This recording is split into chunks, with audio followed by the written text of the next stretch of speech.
નમસ્તે બાળકો, આ વિડીયોમાં આપણે અપૂર્ણાંકની તુલના કરવા માટેના કેટલાક રસપ્રદ ઉદાહરણો જોઈશું.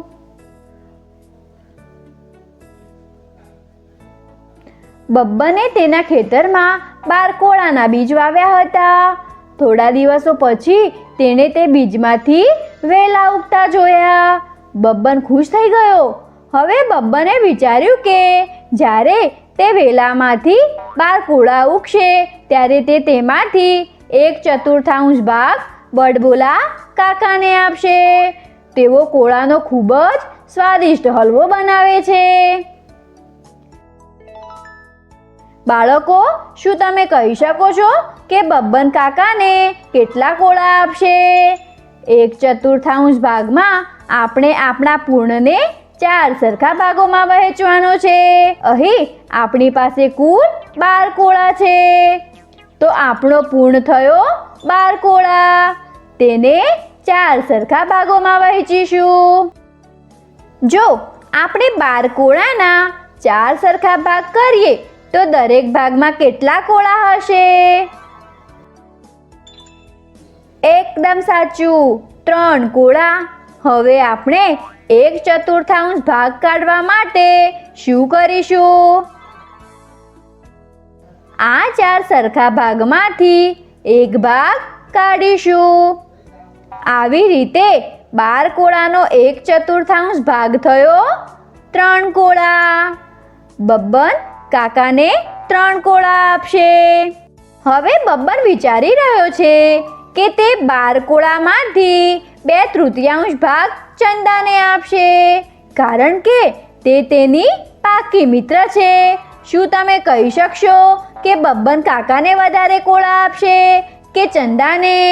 તમે વિડીયો રોકી તેનો જવાબ શોધી શકો છો. શાબાશ બાળકો, તમે આનો જવાબ એકદમ સાચો શોધ્યો છે. પહેલા આપણે ચંદાને મળેલા કોળાની સંખ્યા શોધીશું. 12 કોળામાંથી 2/3 શોધવા માટે આપણે 12 કોળાને 3 સરખા ભાગોમાં વહેંચવા પડશે. આ રીતે દરેક ભાગમાં 4 કોળા હશે. હવે 2/3 ભાગ કાઢવા માટે આપણે આ 3 સરખા ભાગોમાંથી 2 ભાગ કાઢવા પડશે. આવી રીતે 12 કોળાનો 2/3 ભાગ થઈ ગયો 8 કોળા.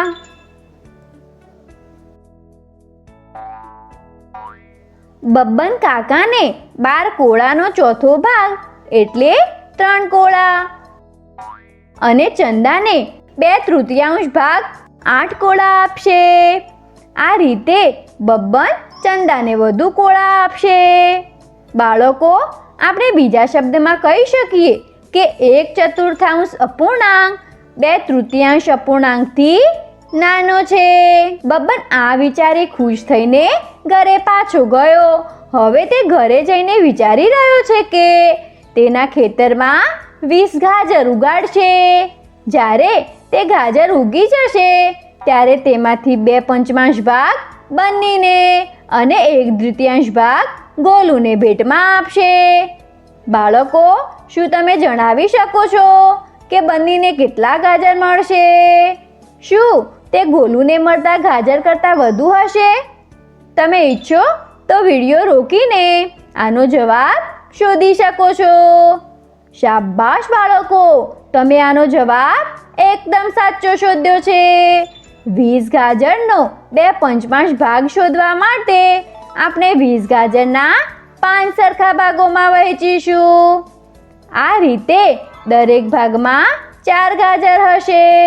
હવે તેમાંથી 2/5 ભાગ કાઢવા માટે આપણે આ 5 સરખા ભાગોમાંથી 2 ભાગ કાઢવા પડશે. આવી રીતે 20 ગાજરના 2/5 ભાગ થઈ ગયા 8 ગાજર. બબ્બન બન્નીને 8 ગાજર આપશે. આવો જોઈએ બબ્બન ગોલુને કેટલા ગાજર આપશે. 20 ગાજરનો અડધો ભાગ શોધવા માટે આપણે આને 2 સરખા ભાગોમાં વહેંચવો પડશે અને તેમાંથી એક ભાગ લેવો પડશે.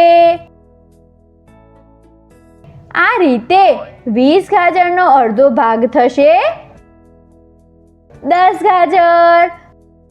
બબ્બન બંનીને 8 ગાજર આપશે અને ગોલુને 10 ગાજર.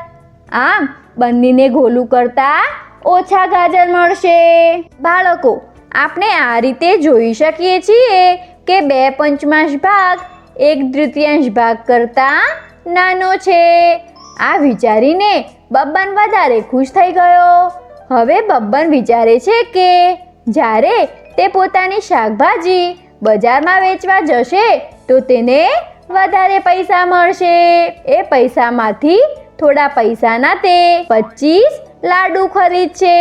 તે 25 લાડુમાંથી 3/5 ભાગ તે એક જ દિવસમાં ખાઈ જશે.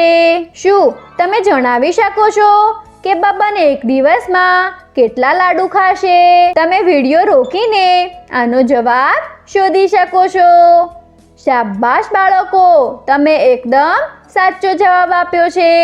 25 લાડવાના 3/5 ભાગ શોધવા માટે આપણે પહેલા 25 લાડુને 5 સરખા ભાગોમાં વહેંચીશું. આમ દરેક ભાગમાં 5 લાડુ આવશે. હવે 3/5 ભાગ કાઢવા માટે આપણે આ 5 ભાગમાંથી 3 ભાગ અલગ કરીશું. આમ 25 લાડુના 3/5 ભાગ થઈ ગયા 15 લાડુ. બબ્બન લાડુ વિશે વિચારીને સૂઈ ગયો. બાળકો, આ વિડીયોમાં આપણે અપૂર્ણાંકની તુલના કરવાના કેટલાક રસપ્રદ ઉદાહરણો જોયા.